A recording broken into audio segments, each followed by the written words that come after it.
Hi everybody, welcome back to my channel. I'm Bailey. Today I wanted to share my labor and delivery story. I have the vlog of this experience up on my channel already. So if you want to watch that video after this one, you can watch that and feel like you have the behind the scenes and all the nitty gritty information that happens, because I'm getting into it in this vlog. Yeah, I wanted to record this video obviously for memory purposes. I want to be able to look back at this video 5 years from now, 10 years from now with Salem, and just from start to finish remember everything that I went through and all my feelings and just all the emotions that go with it. I just want to have from start to finish so that I could have this forever, because this is a once-in-a-lifetime experience. I will never have the same story again. It's unique just to me, and I want to have that forever. So that's why I want to share this video. I also wanted to share this story for the girls that need to know as much information as they can before they give birth. I myself was somebody who wanted to be naive. I thought ignorance is bliss. The less I know, the better. I can't be afraid of what I don't know. And that works for me. And I'm so glad that I did that, because I can't be afraid of things that I don't know. So if something happens, that is just what's going to happen, because it's my story and I can't be afraid, It's just something that has to be done. And like the more information I knew I would be like, ooh, freaked out and like maybe even scare myself. So for me, I want to go in with as little information as possible, if that makes sense. But I know there are girls that need all the details to just know what they're getting into. And because of that, I wanted to share this video for them. I feel like there's things that you just assume are going to happen in giving birth just from basic knowledge or just assumptions, I guess. And I feel like I was shocked by some things that are happening. So I could fill in some gaps maybe for the girls that want to watch this video and get as much information as they can. So I'm also sharing that for them. And if you will like this video and just want to laugh at me, this video is also for you. It's literally for anybody who wants to watch. But that's pretty much why I want to share this video. And yeah. Also, before I start, I want to say that I'm filming in my car, because something about the car just feels so safe to me. Like you could lock the door. Nobody's really hearing you. Nobody's hanging out in their car to like hear what you're saying. So I feel like I can be vulnerable in here. So that's the reason I'm in the car, for one. Now let's get into my story. So to jump right in, you get a due date when you do your first OBGYN appointment. And my due date was February 20th, 2022. And I was like, oh, that's a pretty birthday. Like after leaving the office, I was like, that's very pretty. 02202022. Loved that. Then later on Twitter, I saw that, I don't know what this is called, but like there's a special time, only this will happen one time or until like 1,000 years or whatever, that your birthday will be numerically all twos. So 2, 22, 22. So 5 twos. And I was like, ooh, that's even prettier, just being the person I am.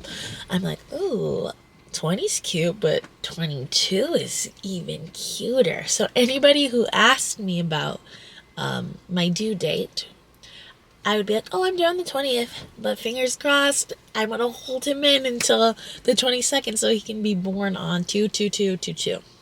So as I'm approaching the 20th, I am taking it a little bit more seriously. Like, I'm like, maybe I can get him to be born on the 22nd. So I tell my mom and my sisters and my friends, anybody who's going to listen, I'm like, oh, you will find me horizontally until the 20th to the 19th. Like, I'm going to try to make it the 22nd. Just to see, Like, if he was born on the 20th, I'd be happy. If he's born on the 22nd, I'd be happy. Like, anytime he would be born, I would have been happy, but I was like, at least let me try 22, you know? So that was a mistake, literally number one. So at 36 weeks, your doctors tell you to start walking like long distances so that you could loosen up your birthing canal and your uterus and everything like that. And that was mistake number one for me because I didn't really take that too seriously. I was like, you'll find me horizontal until the 21st. So if you want to have a nice short laboring process, start exercising, guys. I'm being so serious. Take that very seriously. There's that. So the 20th arrives and nothing's happening for me. So I start doing long walks. I think I started like the 18th doing long walks. Me and Robert and the dogs were just walking around our neighborhood. So I know I'm not giving birth on the 20th, so me and my mom concoct a plan because we heard about this salad called the salad that supposedly like induces your labor. So me and my mom are like, if we're doing math, we're like, if we eat this salad on the 21st at around 6 o'clock, we were reading Yelp reviews. We're like, people are getting induced like 4 hours later. So if we do the math, you'll go in at 10 p.m. Then you have the whole day to be giving birth. And you're anytime like before 11:59, you will be born on the 22nd. So we're like, that's enough time. Like I'll be out on the 22nd. He'll come out on the 22nd. Like this is our logic. And let me tell you something. The salad worked for me. Okay? So the plan worked. Did it go awry? Yes. But the salad that induced my labor. That worked for me. It might not work for you guys, but it worked for me. So on the 21st, around 6:15 p.m., I'm following through with the plan. Me and Robert go and get the salad. I also get pizza because I hate salad. I've maybe eaten like 2 salads in my life, and I can't do it. But I'm like, this needs to happen. You need to do whatever you need to do, Bailey. Get your head in the game. Eat the salad. So we order salad. I have pizza on the side to like cleanse my palate and wash away like the nasty taste. But in my head, I'm like, the salad is really not what's going to induce my labor. It's the dressing. So I get the dressing on the side and the dressing that it comes with. So I have 2 dressings. And I'm like, okay, let me keep the integrity of the salad because what if it's all these ingredients that make the salad work? So I'm going to eat the whole salad with the dressing, whatever.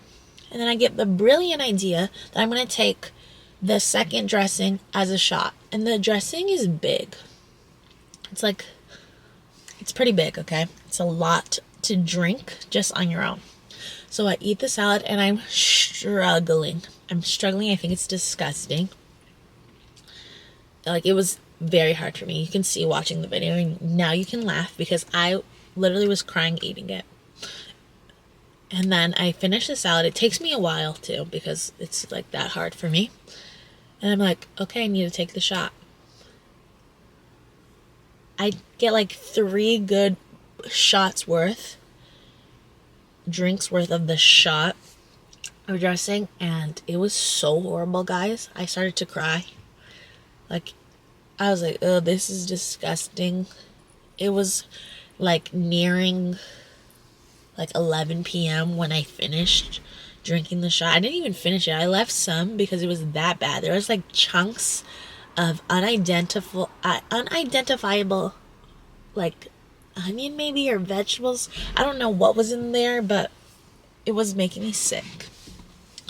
But I like finished that off around like 11, and I was like, I tried my best. I ate the whole salad. I took this dressing as a shot. Like, I've done all I can do. I can say that I tried. If it doesn't work, it doesn't work. The salad doesn't work.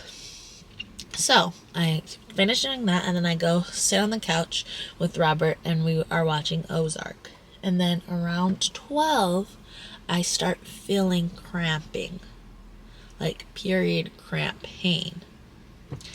And in my head, I'm like, this is working. But I don't want to share with Robert because I don't want to get anybody's hopes up. And if it doesn't work, and I'm not going to give birth on the 22nd, then I'm just like keeping this to myself. Like this, it would be a waste. So I just keep it to myself, but I'm feeling pain.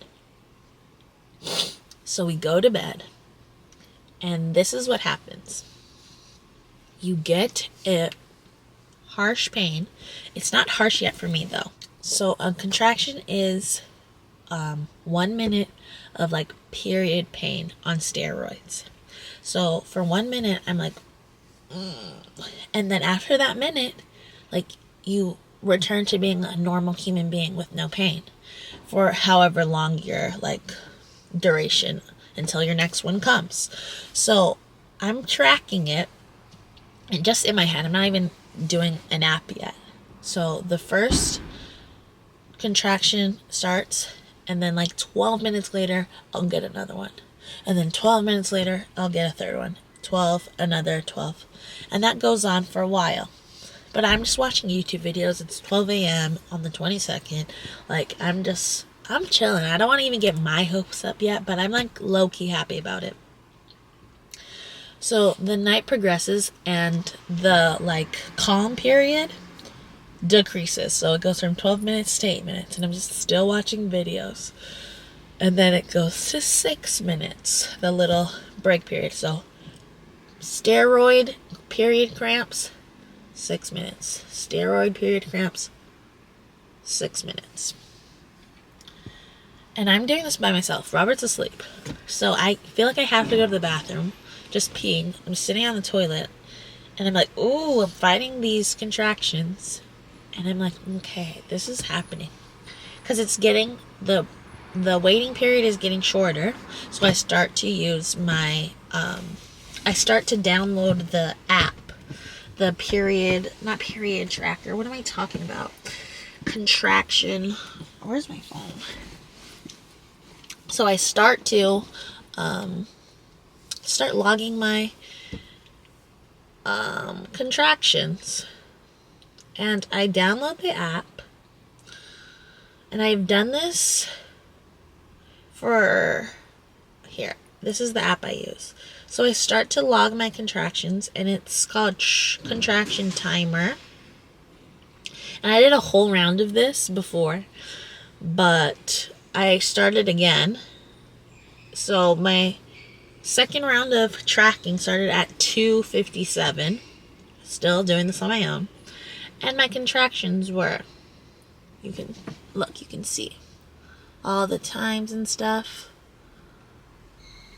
The first one, 4 minutes, 2 minutes, 2 minutes, 3 minutes, 3 minutes, 2 minutes, 3 minutes, 3 minutes, 2 minutes, 4 minutes, 3 minutes, 2 minutes, 2 minutes, 3 minutes, 2 minutes. And even the app told me that I should go to the hospital, because the doctor will tell you, if you have contractions that are 2 minutes apart for 2 hours straight, then you can go to the hospital. And my app was like, go to the doctor.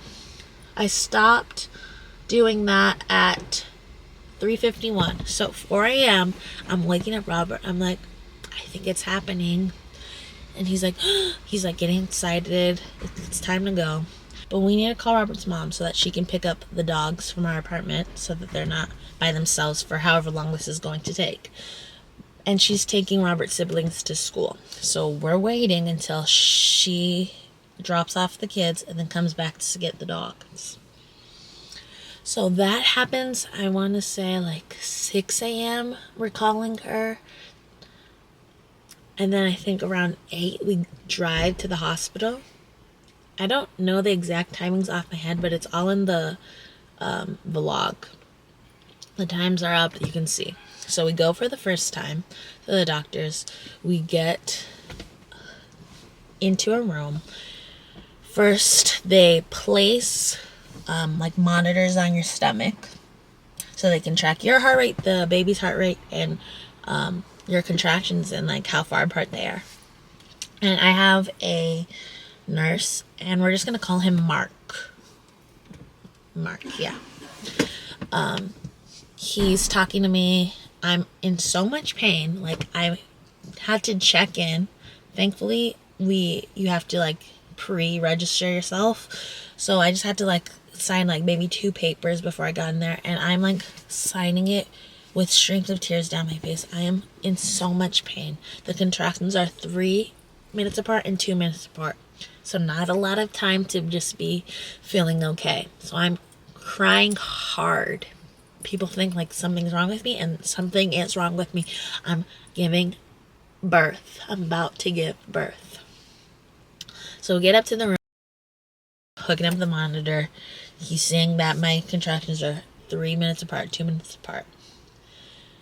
Then he has to check for dilation.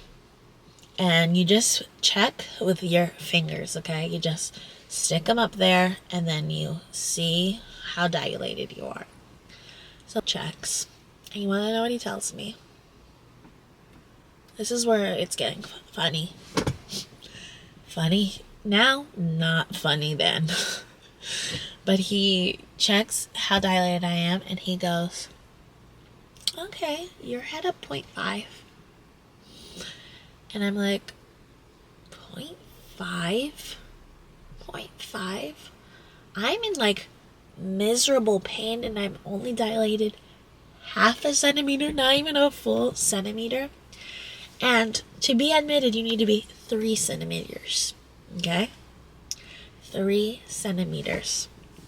I watched those 2 videos, Marissa Lace and Nazanin Kavari's, okay? And I saw that Marissa Lace got sent home like twice. And then I watched Nazanin's, and she was admitted the second she got there because she was 5 centimeters dilated by the time she got there. And I was like, with that information, I was like, I need to hold out with this pain as long as possible because I don't want to be sent home. I need to at least be 4 centimeters dilated like Nazanin was. That's how I was thinking in my head. Like when we were calling Robert's mom, I was like, I can wait a little bit longer. Even though I'm crying and in so much pain, I need to make sure I'm at least 4 centimeters before I go. 0.5, guys. 0.5. He's like, let me call your doctor. See what she has to say. And then he says, but I'm sure that you're not gonna leave this hospital without a baby. That's what he tells us. He was wrong. He was wrong. Sent home. He's like, yeah, your doctor said to send you home, but you know what you guys can do? You can walk a whole bunch, drink a whole bunch of water, and you'll be okay. So we go home and do exactly that. So we get home, back home, after being sent home, and I just feel horrible. I'm stream crying, and now it's time for us to walk. So we're just gonna walk up and down our block until we physically can't anymore. And I'm wearing a big sweatshirt, hood on, sunglasses on, huge sunglasses so that nobody can see that I'm crying. And I think it's freezing too. I think it's really cold that day. And me and Robert are walking back and forth up and down the street, and it looks so bad. I'm waddling back and forth for one, because I'm pregnant. The thing is, I'm pregnant, but I don't really even look pregnant. I'm wearing that big hoodie, and I'm just slowly walking up the street. And it's so bad that people that are walking their dogs are like crossing the street or going around because it looks bad. Like, it's funny, but it's so sad. So I'm just walking up and down the street as long as I can. I finally come inside. I start to call my mom because I start to believe that I was tracking my contractions wrong. I started second guessing myself, like I was messing up.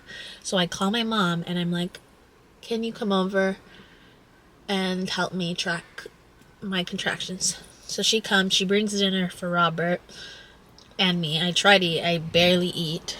And when she's not tracking my contractions, she's Theragunning me, massaging my back. I'm like dying, to be honest.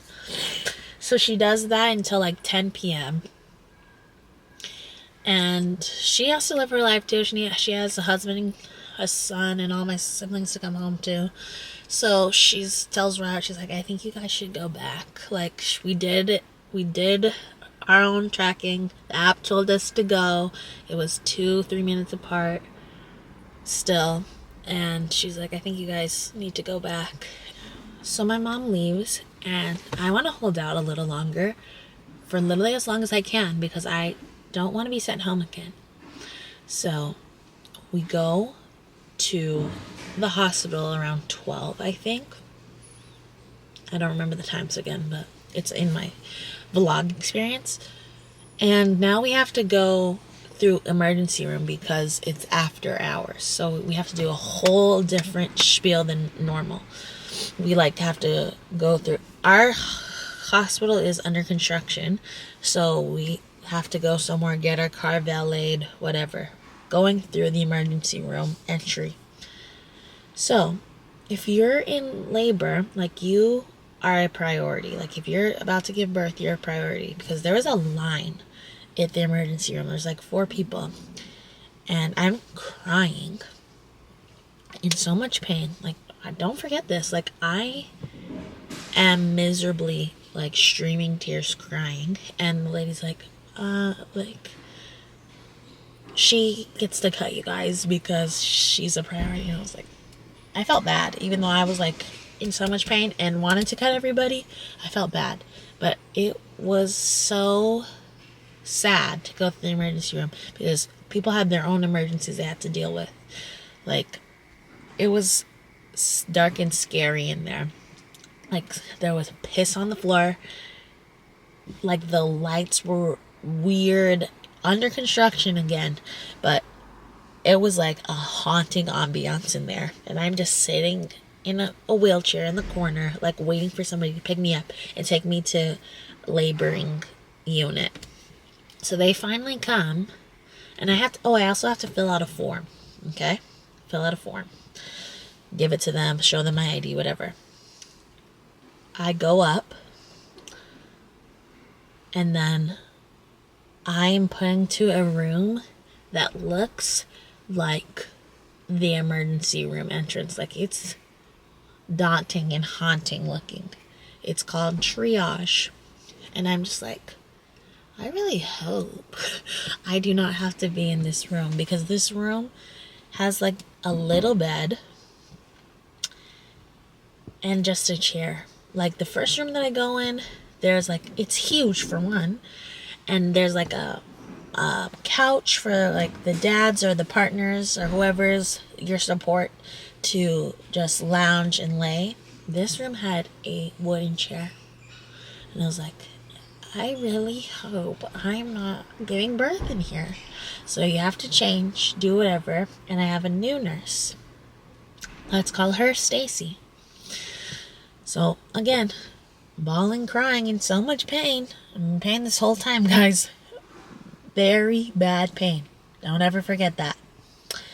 She's trying to put the monitors on me.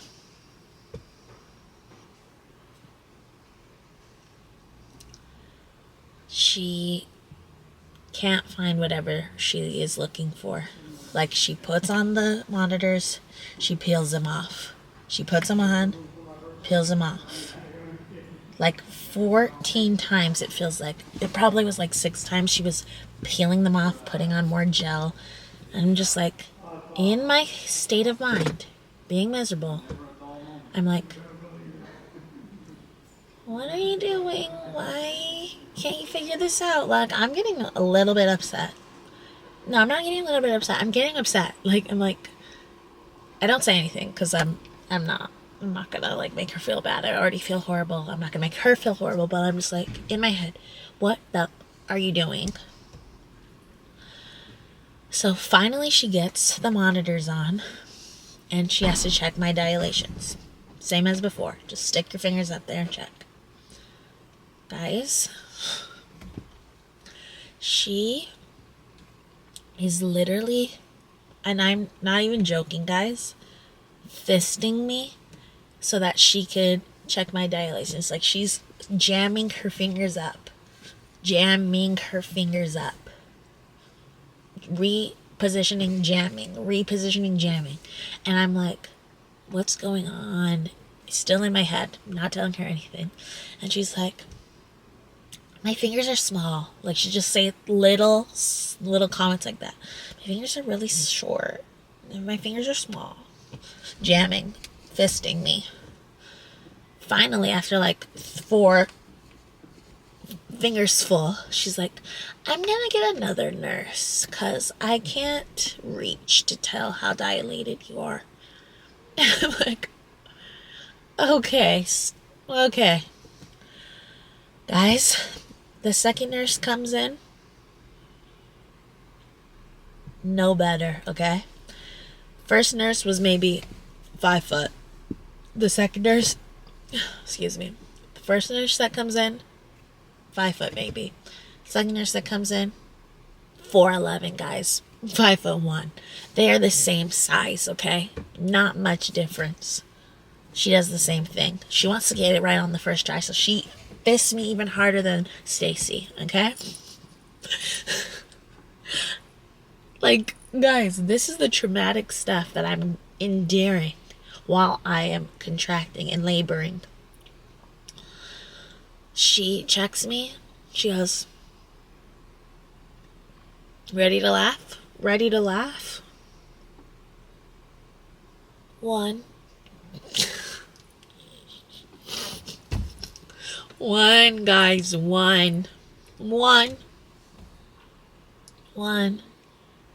I literally, like, if I wasn't crying before, I'm I'm like this now. Like, she's like, let me call your doctor. And I already know what doctor is gonna say. I know what doc's gonna say.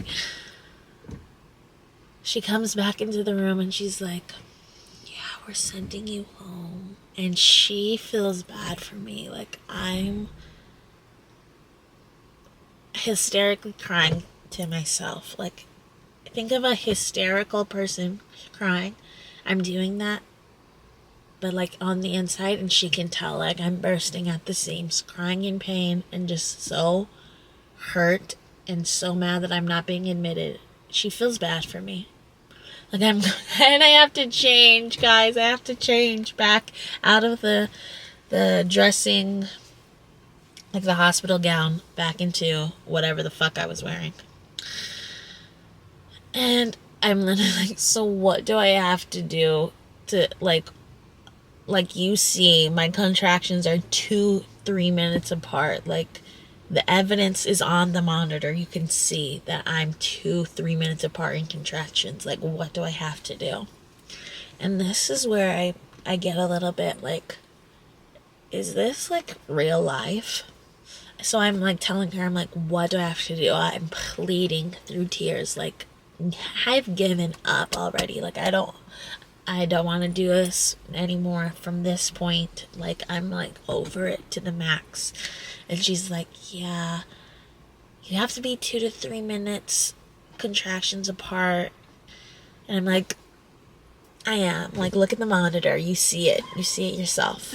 There's a log. You can, like, there's evidence. She's like, yeah, or just come back when your water breaks.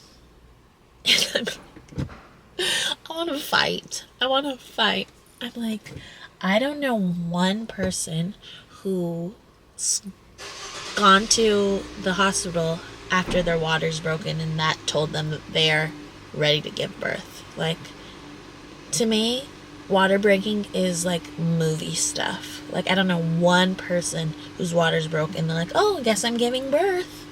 Like, the water breaks at the hospital. Nazanine's, Marissa's, the 2 videos I watched broke at the hospital. So I'm like, don't even insult me with that one in my head. Don't even insult me with that one. It's literally like 2 o'clock in the morning now. So she tells me, yeah, you'll go to sleep. And when you wake up tomorrow, come back in and you can give birth. That's what she's telling me. And she's like, you can take Tylenol, whatever the highest you can get at CVS or Walgreens or wherever you go, like a convenience store. Tylenol, and then come back in the morning. And that's another thing. This is the first time anybody's telling me about any kind of pain relief. First time. This is the first time hearing of this. Weird behavior. But, so we go to CVS at like 2 in the morning, and the pain is even worse now, guys. Robert goes in the store and buys it, and I'm in so much pain that I have to remove myself from the car. And I'm just walking around the car at 2 in the morning, pitch black, crying, like making loud noise. I seem psychotic because that's how I felt. I was like, like in the movies, the sounds they make when they're giving birth and they're pushing is the sounds I was making in this local CVS parking lot at 2 a.m. by myself, crying. Well, Robert's in the store trying to get me Tylenol. We go back home, take the Tylenol. Robert goes to sleep, and I don't even feel like that is, like, I don't even feel like he's not supporting me or anything. Like, go to sleep, Robert. There's literally nothing you can do, you know? Like, you're doing this by yourself. Like, you could have support, but, like, Robert has not slept. I haven't either, but, like, he's not the one experiencing the pain. So you might as well sleep a little bit. Like, I have not slept since I woke up the morning of the 21st. Like, yeah, like, let's say I woke up at 10 o'clock on the 21st. I have not woken at 10 o'clock a.m. I went through 10 p.m. on the 21st. That's when I was doing the dressing. All of the 22nd, it's 2 a.m. It's the 23rd now. Haven't slept. It's been 2 days, guys. Haven't slept. So Robert's sleeping, and I am, like, pacing my living room back and forth. Like, trying to deal with this on my own, okay? Crying, coddling myself, rocking myself back and forth, trying to find any kind of relief. They're like, yeah, you don't find any relief. Contractions are still 2 to 3 minutes apart. That never stopped, guys. That never stopped. It didn't get longer. Nothing's working for me. I decide I'm just gonna lay in the bed. Like, why do I have to just keep walking this house by myself? I lay in the bed, still in pain, can't even sleep. It's like 4 a.m. now, crying. Robert's asleep, pain going on, can't do this anymore. 5 a.m. happens. I think it's 5 a.m. and Robert's like, we're going. And I'm like, no. Like, I am so distraught and so over it. Like, and I'm still, like, don't even want to go there anymore because I don't want to be sent home again. Like, this is what's happening in my head. I'm like, no, like, I don't, like, they're gonna send me home again. I don't want to be sent home, crying, trying to thug it out. Oh, it's like, no, we're going. We're going. He convinces me to go. I think we go again at 6 a.m. We're still in after hours. The hospital's not even open, functioning like normal. So we have to go through the emergency room again. We go. Same people are working, guys. Same people are working. She's like, didn't we? The girl at the front, she's like, didn't we just see you? Because I have to fill out this paperwork again. And, like, there's a stack. Like, I give them the paper, and, like, she puts it in a stack that's literally in front of her.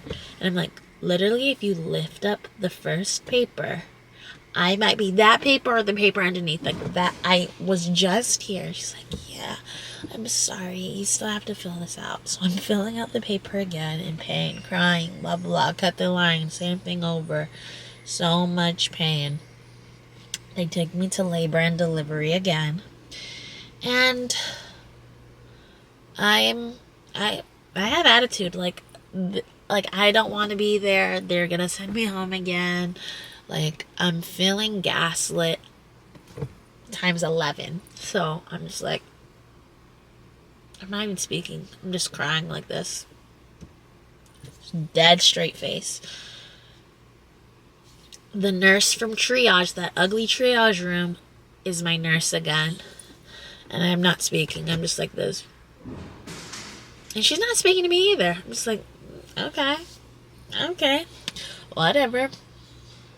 So we go get hooked up. And when you get hooked up, you get the monitor on your stomach. And you have to change into the dressing gown, the hospital gown, whatever it's called. And she has to check if I'm dilated again. Getting fisted again by this girl with small hands. And you want to know something? It's so funny. Her shift is ending because they work 12 hours. So she gets another nurse to come in to take over, but she's checking my dilations. Guess who's my nurse? Mark from the very first time. So it went Mark, Stacy. Wait, Mark, sent home. Stacy, sent home. Stacy. Stacy's gonna go home now. Mark again. So I've seen both of these people twice now. She checks my dilation. 3. Me, Robert, Stacy, and Mark. We are like, yes! Like, we are all celebrating. Like, if there was an air horn, woo, like, we would have blown it. We would have been like, yes, yes. We would have popped confetti if we had. Like, they knew that I had had enough. I couldn't do this. If they sent me home, I might have never, ever returned. So we were celebrating. We're like, let's call the doctor. They're like, you want epidural? I was like, yes. They're like calling, like, on it. Mark was like, let's get this party started. And that's exactly what happened. We got the party started. So, you think the story's getting better because I'm finally admitted. You thought wrong. You thought absolutely wrong, guys. Like, it's worse. Like, I'm telling you, the story is nothing but traumatic the whole time. So, they're calling the anesthesiologist. Stacy's going home. I have Mark now. I'm thinking, oh, everything's gonna look up.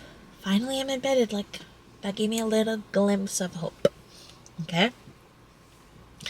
The nurse calls the anesthesiologist. He comes back and he's like, I'm so sorry, but I have a woman who is having a C-section and she's first in line to get the epidural, but you're next in line, because he can tell by my face and my tears that I'm in so much pain. And I'm like, oh, it's okay. It's okay. Like, yes, of course, she needs her epidural. He's like, maybe I can sneak you in. I'm like, don't even worry about it. Like, it's fine. I can do this still. Okay? Love this nurse, Mark. Love this nurse. So, the anesthesiologist comes and Mark is telling me what the epidural is going to be.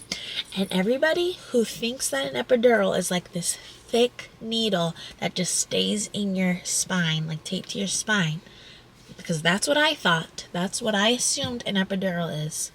I'm here to tell you that that is not what an epidural is, okay? So, Mark is explaining to me, and from what I can understand, because I also was listening, like he was talking, but I wasn't trying to compute, because if I thought about it too much, I would be disgusted. Oh, before I even get to the epidural story, okay, let's rewind a little bit back. So, Stacy is still my nurse. And once you're admitted, you get an IV in. They're going to put an IV in my hand. I hate needles. I can't look when the IV is getting put into me. I can't think about it. It makes me sick. Okay? So she needs to put the IV in, and I'm like looking away, focusing on anything but that. Like thinking of whatever I can. And it's taking her a long time. A super, super long time to get the IV in. And I know that I have veiny hands. Like, you could see my veins on my hands. Like, you can see there's, like, it's not hard to find the vein. It's there. You can see it. It takes her a while to get this IV in. And I'm not thinking about it because it makes me sick. But I later see a picture that Robert took of me. And maybe if I can, I will insert it. There's a puddle of my own blood on the floor below me. And I had an inkling this was happening because once she got the IV in, I looked at my hand and there was blood all over it. Like a little bit of blood all over it. And she left and came back and wiped the floor. I was like, what the fuck? But I just let it slide to later find out a pool full of blood was on the floor because she didn't know how to insert an IV into my hand. Like, this is the stuff I'm going through, guys. A puddle of my own blood. I need to insert the picture. Please figure out how to do that so that you can see my blood. Okay. Jump forward again. Back to the epidural. Okay. Let me tell you what an epidural is. It's not what I thought and some of you might think. Okay. So you get a shot in your spine, but this shot inserts a fishing wire thin, like it's very thin little like gadget, I'm just gonna call it. Like, I don't know, it makes me a little weird to think about. If you're brave enough to look it up, please do so. But it's a fishing wire thin thing that just stays in your back, and that's what gets taped to your back. Okay, so you don't really feel anything. Like, don't even like try to like move or anything, but you're not gonna feel like a needle in your back because that's not what it stays in your back. It's a thin wire. It's a wire, gadget wire, and it just stays in your back, and that's what's taped to your back. Okay. Another thing, the insertion of this little wire is not that painful, okay? Compared to the laboring that you're going through and the contractions. Like, I thought I was going to be in so much pain from this. Like, it's nothing compared to what I have just been going through for freaking, like, 20 hours now, you know? Like, I will do epidural again and again because the pain that I felt from that is so minute compared to my consistent contractions, okay? So if you're afraid of epidural and that is steering you away from using it, I'm here to tell you that you will be fine. It's not as bad as you think. If you want the epidural, do it. It's okay. Like, it's fine. Like, you don't even have the needle in your back. It's fine. Okay, so at this point, I have an IV the epidural, and you get your blood pressure monitored with that band that like contracts and then releases, and that stays on the whole time you are admitted in the hospital. So I'm connected 3 ways. Horrible. Feels horrible, but whatever. And this blood pressure monitor is like on steroids. It like anaconda grips your arm. It's whatever. I digress. It's horrible, but you must do it. So we must move on. Finally, I have epidural. My time is gonna take 20 minutes to start kicking in, and they're like, yeah, you can just relax now. So I think I like take a maybe 45-minute nap. Okay, this is the only time I've slept in freaking 20 plus hours. Okay, this 1 hour 45-minute, just 45-minute, maybe 1 hour nap. Okay, I wake up, and guess what? I'm in pain. Like, I felt some relief. I felt a little bit of relief, enough so that I could sleep for 45 minutes. And I have to have this huge medicine ball, peanut-shaped medicine ball, in between my legs so that I could dilate further. You know? So I'm sleeping on my side with this huge medicine ball in between my legs. And I'm feeling pain. Like, I can feel my contractions, even with this epidural. Okay? And I have to go to the bathroom. I have to pee. So I call on the phone. I'm like, hi guys, I need to go to the bathroom, if anybody could help me. And they're like, okay, I'll be there in a second. Another thing that you guys might not know, I'm here to inform you. You are going to be put on a catheter. Okay, I thought that they were going to maybe move my IV, take the blood pressure thing off, I could get up. No, guys, you're hooked up. Once you're hooked up, you're hooked up.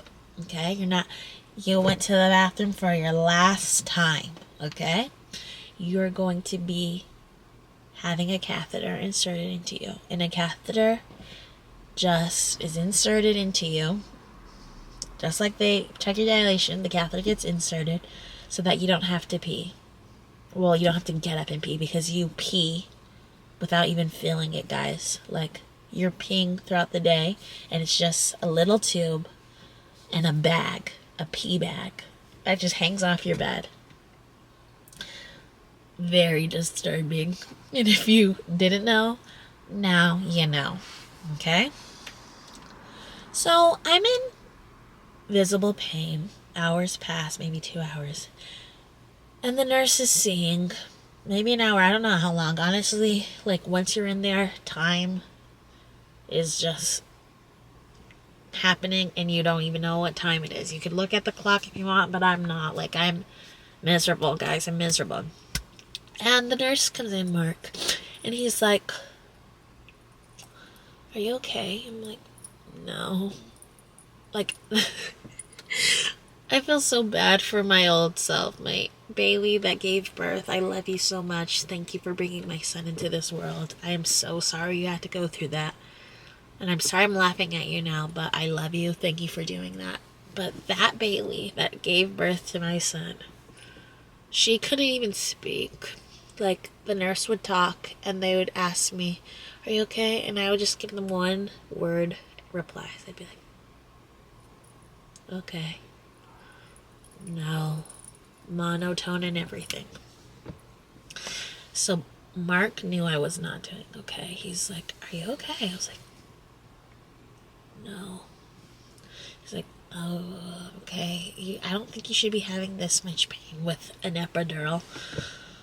And I was just like, I don't know. Like, this is my first time. This is my first rodeo, guys. I don't know. He's like, let me call the anesthesiologist. So he gets on the phone with the anesthesiologist, tells him to come back because the epidural is not working for me, and that should not be happening. I should not be in this much visible pain, guys.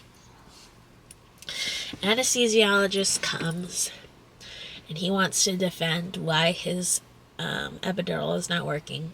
Low-key trying to blame me. And Mark is not having it. I love Mark. If you guys don't know this by now, Mark, God bless this human being, because he was fighting for me in there, okay? The anesthesiologist was all, I need to reposition myself. I'm so uncomfortable. He was like trying to defend why his epidural was not working. And Mark was like, okay, so what are we doing to make this easier for her? Like, fix it, do something. Like, he was low-key giving attitude to the anesthesiologist. And I was like, go Mark, defend me. So the anesthesiologist leaves, and I'm like, thank you, Mark, for helping me. I'm like, I appreciate you so much. Like, thank you so much. Like, you are really going to bat for me. And he's like, of course. Like, I am so in awe of women. They are doing miraculous work. Men could never. Like I'm always going to be on your guys' side. Like, get the epidural, guys. Like, he was so down with the girls. He was like, if you need an epidural, get the epidural. Like, you think this is easy work? Like, no. Like, he was down for any decision you wanted to make. He was like, I'm with you. So, love you, Mark. His name's not Mark, but love this nurse. Beautiful human being. So the anesthesiologist comes back and he has a syringe.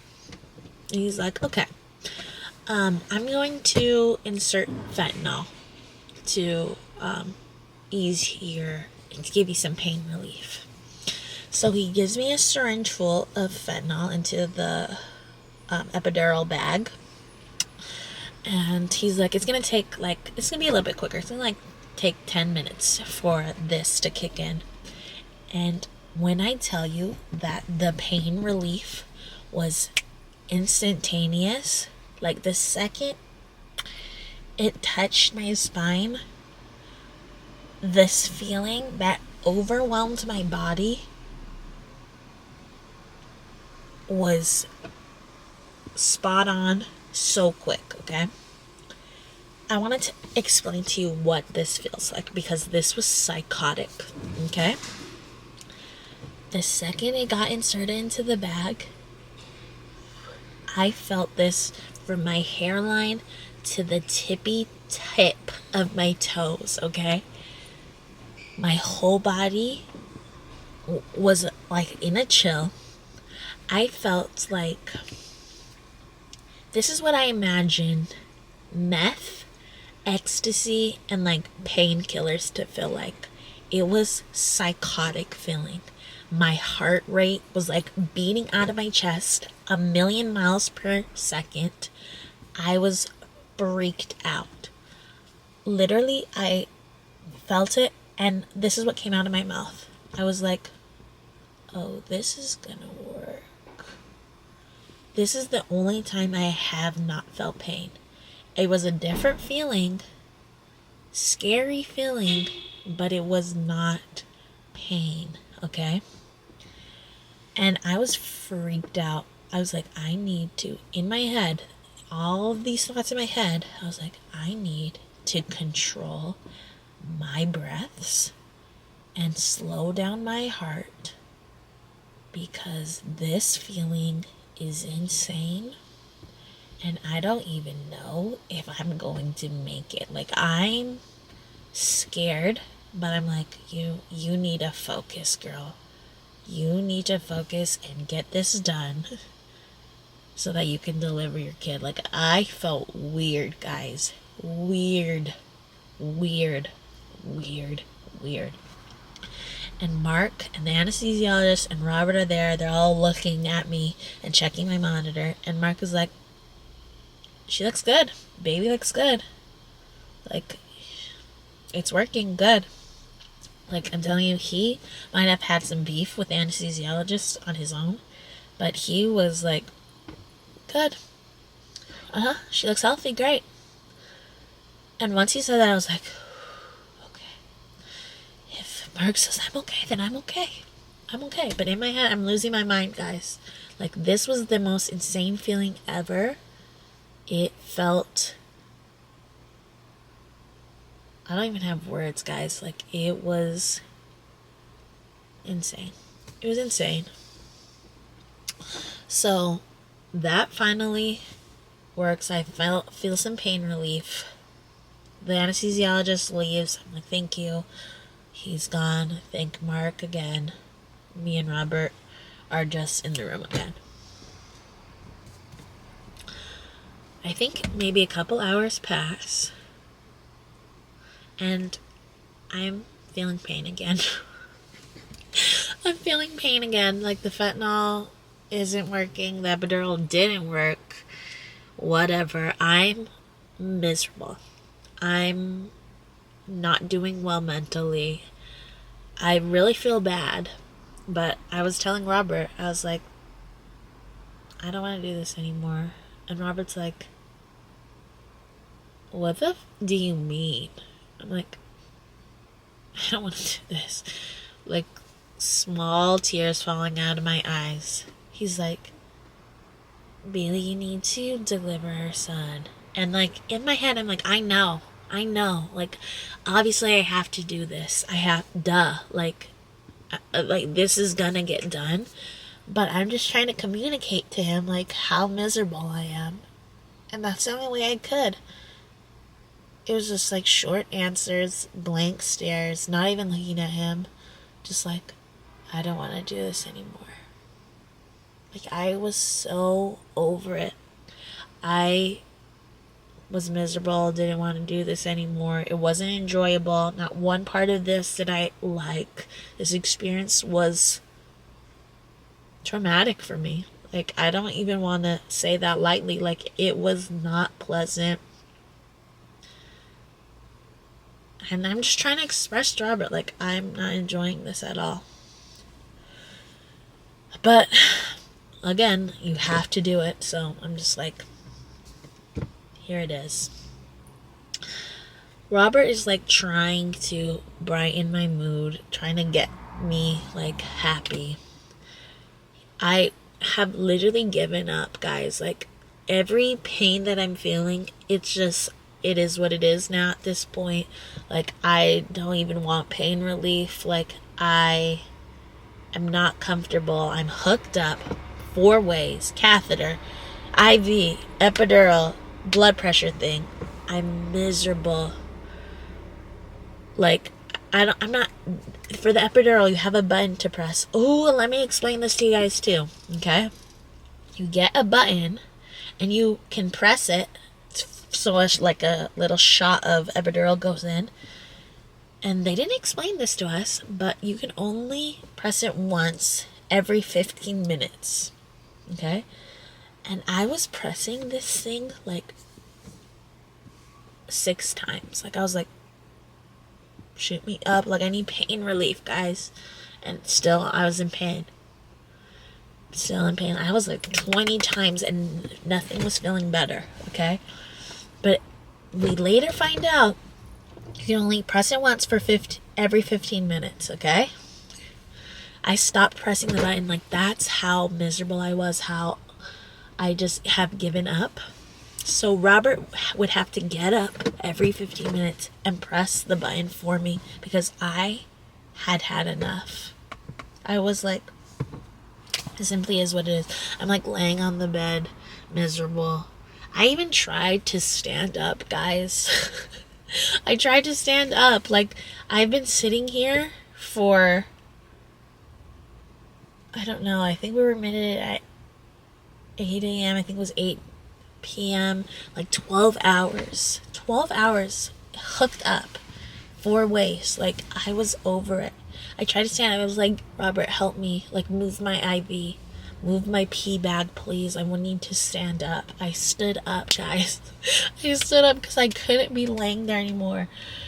Oh my gosh. I like think about it and I'm giggling, but it's sad.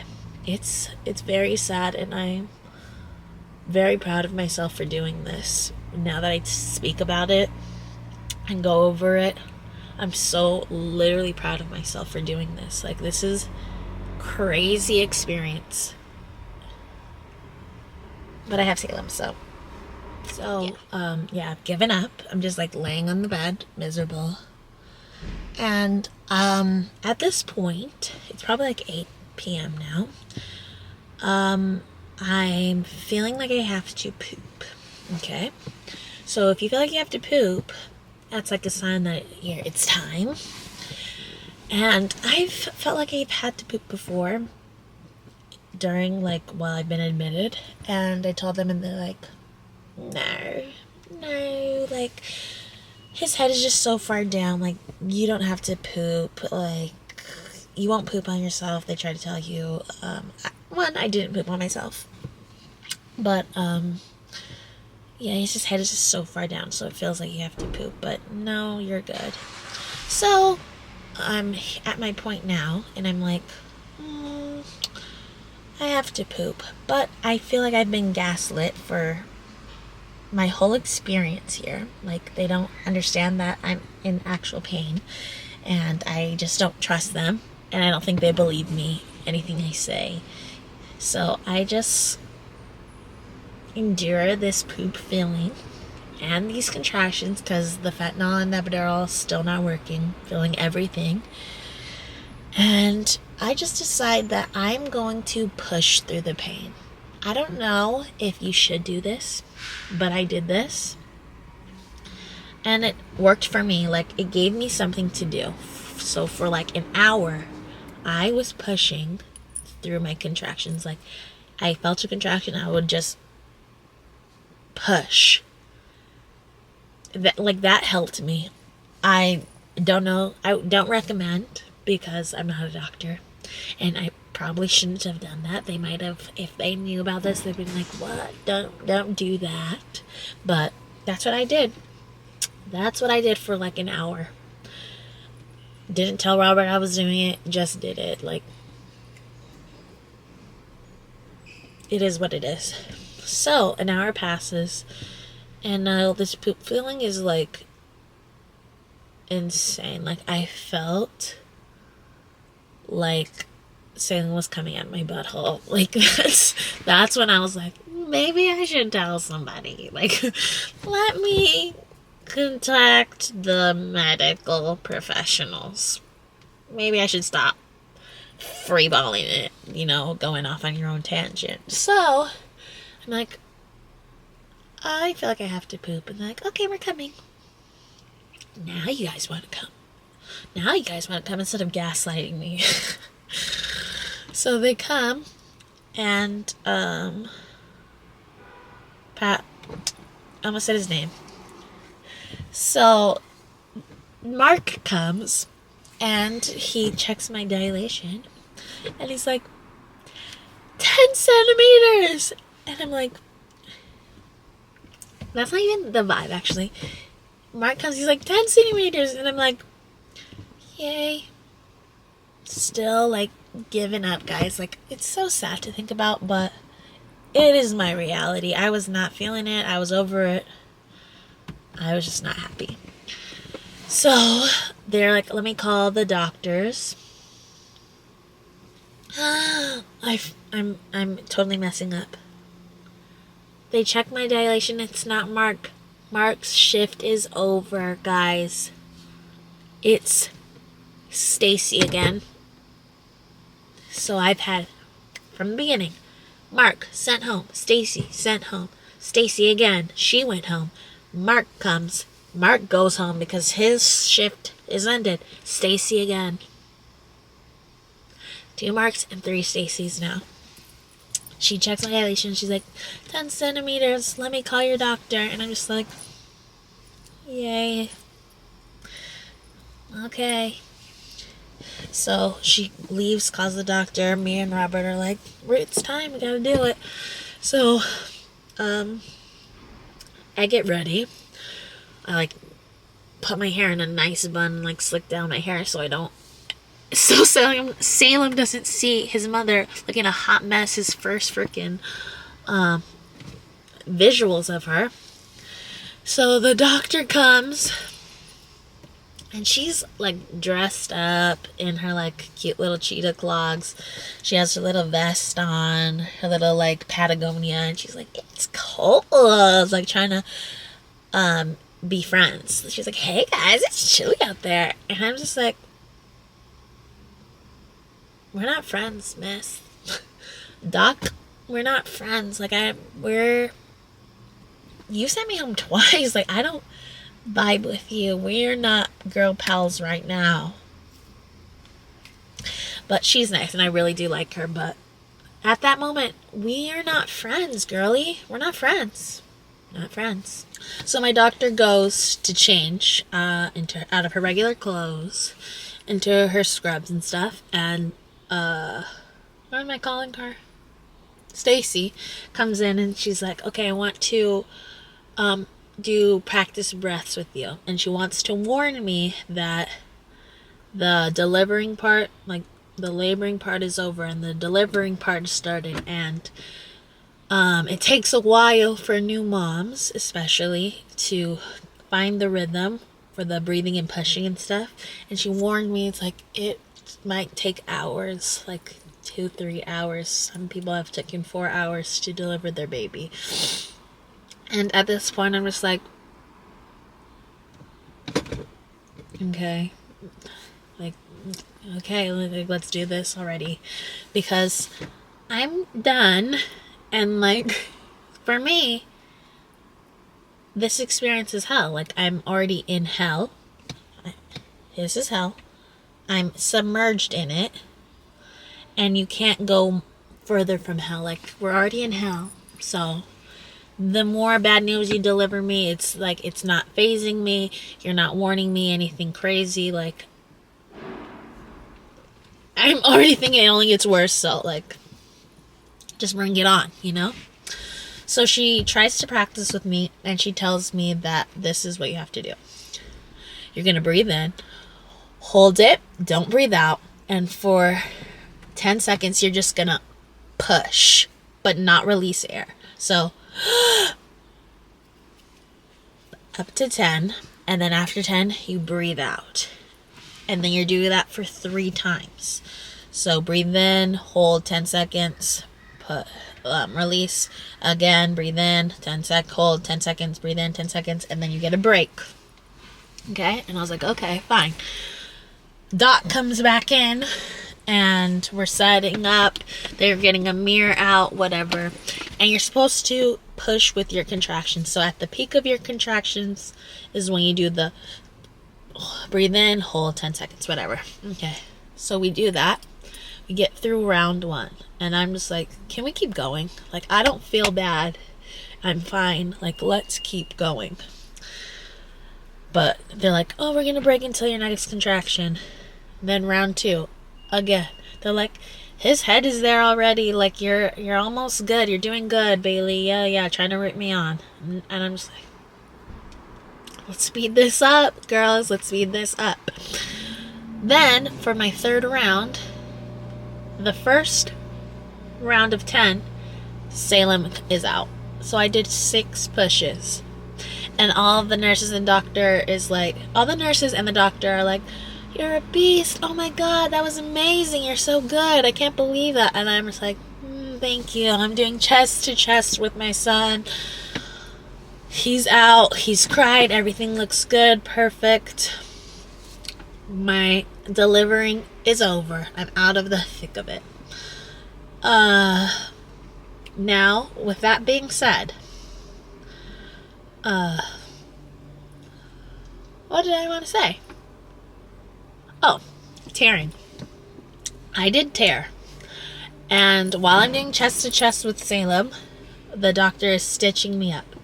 If you are afraid of tearing, I understand the fear, because I was also afraid of tearing. You really don't feel it. You don't feel yourself tear. You don't really feel yourself being stitched back up, because you're like embracing your child. So if you're afraid of tearing, my tear was little. But if you're afraid of tearing, guys, it's not as bad as you think it is. If you don't think about it, if you just embrace your child, you can accomplish it. Like, nothing's worse than laboring. Nothing's worse. So you guys can do it. If I can do it, you can do it, guys. I can't even think of a needle. Well, I can't do it. You can do it, guys, though. I can't think of it. I did it. You can do it. Okay?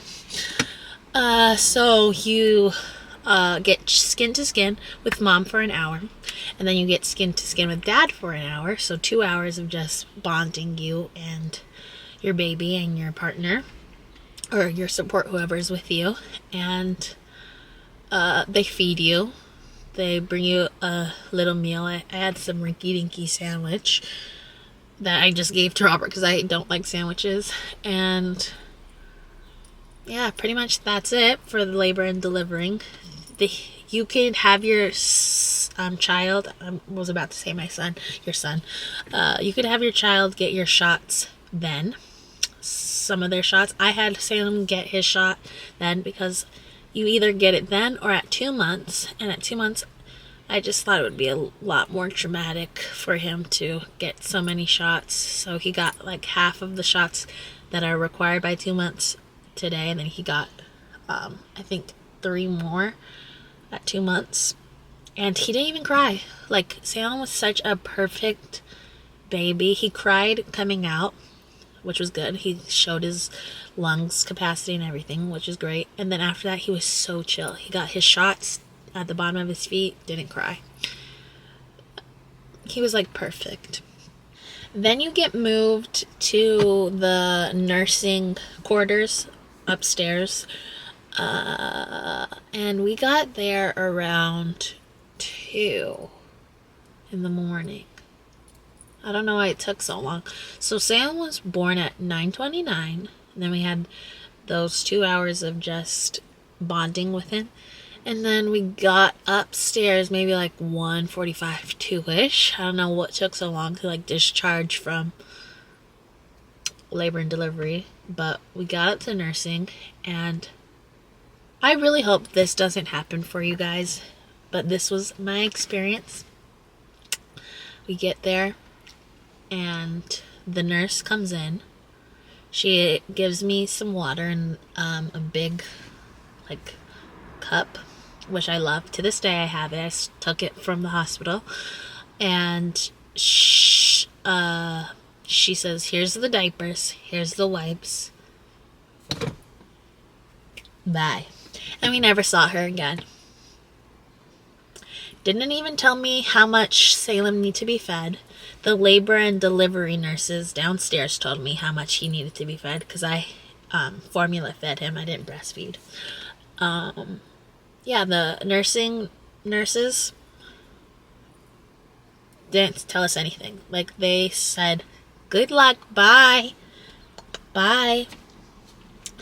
And I was just like, okay, like, you're lucky that I was 6 years old when my baby brother was born. And I know how to change a diaper. And I know how to do all that because they told me nothing. Nothing. It's very sad. So I'm feeding Salem. They told me every 2 hours.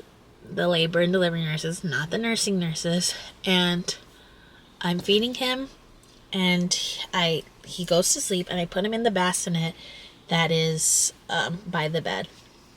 And I just lay in bed, and I think I'm on my phone for a little bit. Robert's sleeping in the corner, and I hear him starting to throw up. And I'm a lifeguard, and I'm CPR certified, so I know to roll him over onto his side, and I'm, like, burping his back. And I'm, like, scared at this point. I'm like, my son is so vulnerable right now. He could throw up if he's... The doctors told us to lay him on his back. If he throws up and he's laying on his back, he's going to choke. So I might not have a son if I fall asleep right now. So I'm like, I'm not going to sleep. Like, I'm not doing this. I didn't go to sleep once because I'm afraid for his life. It's like maybe 8 o'clock when Robert wakes up, and then he watches Salem, and then I go to sleep for like 2 hours. And I'm awoken by nurses, like checking my vitals and stuff. And I am hearing Robert have a full conversation with a nurse in Spanish. Like a full conversation. Like, that's what I'm waking up to. That's like verbiage I'm listening. That's how I got awoken. And she's like just talking to him, telling him everything you need to do. Hold the baby like this, burp him, blah, blah, blah. Like, she's being a perfect angel. Robert said, like, she reminded him of his aunt. Like, that's how kind and sweet and caring and concerned she was. Like, she wanted Robert to be successful. So, your child has to do some tests. And he had an audiology test where they check his ears. And it's just me, Robert, the audiologist. She's not a nurse. She doesn't have any nurse training. She just does audiology. That's her craft. I fed Salem before, every 2 hours, and I think it's 3 hours actually for formula, not 2. She is doing his test, and Salem throws up while she's doing the test, and she freaks out. She freaks out, guys. She's like, call the nurse. And I'm like, oh! 3 nurses run in, and they lift him up, burp him and stuff, and I just feel like a piece of shit, to be honest, because I'm like, ugh. So a nurse asks me, she's like, when's the last time he ate? And you have to chart his feedings and his poops. And I tell him, it's like, oh, he ate at this time, and he didn't eat a lot. He ate like blah, blah, blah, whatever amount. And she's like, oh, that's not good. And he was like, she's like, how is he taking it? I was like, he doesn't really like it. Like, he started throwing it up. He's throwing it up every single time. And she's like, I think we need to switch his formula. So they brought him a different formula, and that formula worked good. Like, the first one did not work for him. Salem did not like it. He had a special formula, and that worked perfectly for him. So what happens is you need to spend 24 hours to be monitored by the hospital. And Salem was born at 9:29, so at 9:29, 24 hours later, the next day, the 24th, you could go home. But they didn't want us to go home. They said, you guys are going to stay 2 nights because we don't want you guys to leave the hospital at night. And I don't know if that is something they mandatory have to tell you, if that is even law or whatever. But if I have the option to go home for my next child, I don't care what time of day is, after 24 hours, I'm going home. I'm going home. Now you have to pay for the second day of being admitted to this hospital. Like, it's a scam. The healthcare system is a dirty scam, and I'm not having it for my child number 2. I'm not. So we've moved on to night 2 at this hospital, and it's just as bad as night 1. I have another nurse, and it's funny because it doesn't matter what time of night it is. Tests need to be run, and they will tell you that there's going to be a test run on your child at like 3:44 in the morning. Like, it doesn't matter what time it is, if it's ungodly hour, if you should be asleep now. The clock is ticking. This is the shift, and they need to get things done whatever time it is. So Salem needed to do a test, I think like at 3:40 something, and the nurse comes in and says, when's the last time he's eaten? And I was like, oh, like an hour ago. She's like, okay, I'm gonna come back at 4, blah blah blah blah, to do this test, and I'm gonna take him. And I'm like, take him? I was like, oh, do you need me to go with you? And she's like, no. And she leaves the room, and I'm like, oh, hell no. No, that's not happening. Because prior to this, we had to do a Zoom call for our hospital, because you couldn't do a in-person walkthrough because we were in COVID times. So we had to do a Zoom call. And at the end of the Zoom call, I asked if there's any reason my child would need to leave the room. And she said there's no reason for him to leave the room unless he's getting a C-section, not a C-section, a circumcision. And even if he's getting a circumcision, the father or the spouse or whoever, your support, can go with him. And I was like, perfect, great. So why is homegirl trying to take my son at 4 o'clock in the morning? So she comes back and I'm like, oh, Robert's coming with you. And Robert is dead asleep. I said, Robert, get up. She wants to take Salem and you are going with him. So he's so sad. He's like, okay. And he gets up and goes with Sam to do his test. They come back. And whatever. Me and Robert are doing our shifts when they come back. And the morning comes. And the day before, our doctor is like, okay, I'm going to disadmit you guys today. So in the morning, they'll come in and you guys are free to go whenever. So the morning comes and nobody is checking up on us. Nobody. We are like chilling out, me, Sam, and Robert by ourselves until like 12 p.m. And we're like, can we go? So Robert calls them on the phone and is like, doctor told us we can leave. Are we allowed to leave? And they're like, oh, we need to contact your doctor. So I guess they contact him, even though she said we could go.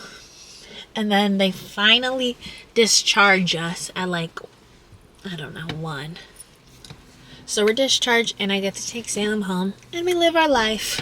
Salem turned 4 months old 2 days ago. It's the 25th today. Living our life. Happy as can be. But yeah, so that is my labor and delivery story. Overall, I think it was a nightmare. Like, even though I joke about it, it was nightmarish. It was traumatic. I did not have fun doing it. I'm so happy about the outcome. I would do it 100 times again. Like, don't get me wrong. I would. But it was not pleasant. It was not pleasant. That's just the reality of it. It was not pleasant. It is what it is. Love Salem forever. So happy he's here. But it wasn't too fun, guys. Wasn't too fun. Yeah. It's pretty much my story. I'm like very uncomfortable. My legs are hurting me in here. But pretty much, if you want to try the salad, it worked for me. Epidurals are not what you think they are. You can, if you want to do an epidural, please, I recommend it 100%. You get a catheter. Oh, another thing I forgot to tell you. If you guys also have any questions, I would be happy to answer them in the comments. Yeah, I would be happy to answer any questions you guys have. Tearing is not bad. You are hooked up. Hooked up 4 ways for however long your laboring is. Mine was literally 43 hours. It's crazy. It's crazy. Well, like 13 of those hours I was hooked up. Of those 43 hours, 13 of them I was hooked up. But, yeah. What else can I say? Oh. After you give birth, around the 4-month mark, I know this because it's happened to me. And it's like clockwork, okay? I said Robert. Salem turned 4 months on the 23rd. On the 22nd, I took a shower and my hair was falling out in clumps, guys. Clumps. I have thick hair, so it's my hair is not thin yet, and it was just this is my first time. I've had 3 days of shedding is what it's called. But when you do your prenatal vitamin stuff, your hair grows, it gets thicker, and that's all the benefits of all the nutrients in the vitamin. Well, once you stop taking it and your hormones adjust back to normal life after postpartum, your hair goes into a still period where it just rests, and all of that like thickness that grew during your pregnancy, it falls out. So like 1/3, I read it said 1/3 of your hair is going to shed, and I'm experiencing that right now. Another thing, postpartum, you are going to bleed. I thought it was going to be for like 2 weeks. You could bleed for up to a month. Up to a month. I think I was bleeding for like 3 weeks. And then periods after. The period that I got after was, I went to the doctor. You have to go to your OBGYN for a checkup. And she's like, oh, you're going to get your period next week. I did not get it that week that she said. And I was like freaking myself out. And I got it the next week. What else? If you're not going to breastfeed, please get the nipple covers. Your breasts will enlarge and engorge, and it hurts so bad. So bad. So if you're not breastfeeding, cut that off immediately and dry those suckers up. And what else can I say?